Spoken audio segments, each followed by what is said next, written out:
ये जल शुद्धिकरण है। इसे हम गंदे पानी को साफ करने में यूज कर सकते हैं। इसको हम गत्ता को काट के रोल करके कलर करके हम बनाए हैं ताकि ये टिका रहे। ये बड़ा कंकड़ है, इसे हम इसके बाद ये छोटा कंकड़ है, ये कोयला है और ये बालू और ये कॉटन है। ये सब के माध्यम से अगर हम पानी करेंगे गंदा पानी तो यहाँ पे साफ पानी आएगा।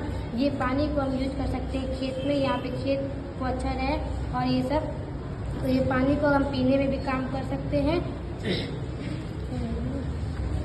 जल शुद्धिकरण की परिभाषा। जल शुद्धिकरण वह प्रक्रिया है जिसके माध्यम से पानी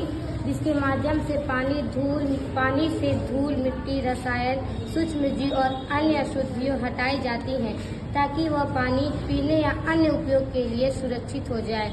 जल शुद्धिकरण मॉडल का उद्देश्य यह दिखाना है कि गंदे पानी कैसे शुद्ध की जा सके।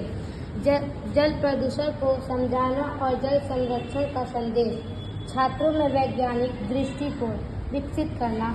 फिल्ट्रेशन का क्रम, कंकड़, रेत, कोयला, कपड़ा, शुद्ध पानी। मॉडल का वैज्ञानिक सिद्धांत। ये मॉडल प्राकृतिक जल छानने की प्रक्रिया नेचुरल फिल्ट्रेशन प्रोसेस पर आधारित है जैसे वर्षा का पानी मिट्टी और रेत से होकर गुजरते हुए शुद्ध हो जाते हैं। मॉडल के लाभ। सस्ता और सरल प्रयोग जल संरक्षण का संदेश देता है। छात्रों को प्रदूषण और शुद्धिकरण को समझा देता है। आपातकाल में यह पानी पीने योग्य बनाने का एक प्राथमिक उपाय हो सकता है।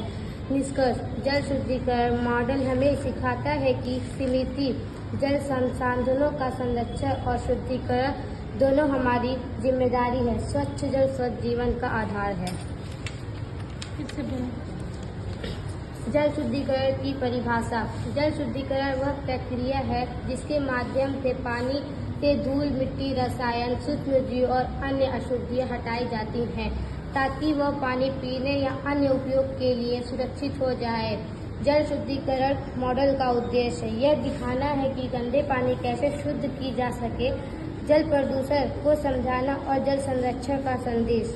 छात्रों में वैज्ञानिक दृष्टिकोण विकसित करना। फिल्ट्रेशन का क्रम, कंकड़, रेत, कोयला, कपड़ा, शुद्ध पानी। मॉडल का वैज्ञानिक सिद्धांत। यह मॉडल प्राकृतिक जल छानने की प्रक्रिया नेचुरल फिल्ट्रेशन प्रोसेस पर आधारित है जैसे वर्षा का पानी मिट्टी और रेत से होकर गुजरते हुए शुद्ध हो जाते हैं। मॉडल के लाभ। सस्ता और सरल प्रयोग जल संरक्षण का संदेश देता है। छात्रों को प्रदूषण और शुद्धिकरण की समझा देता है।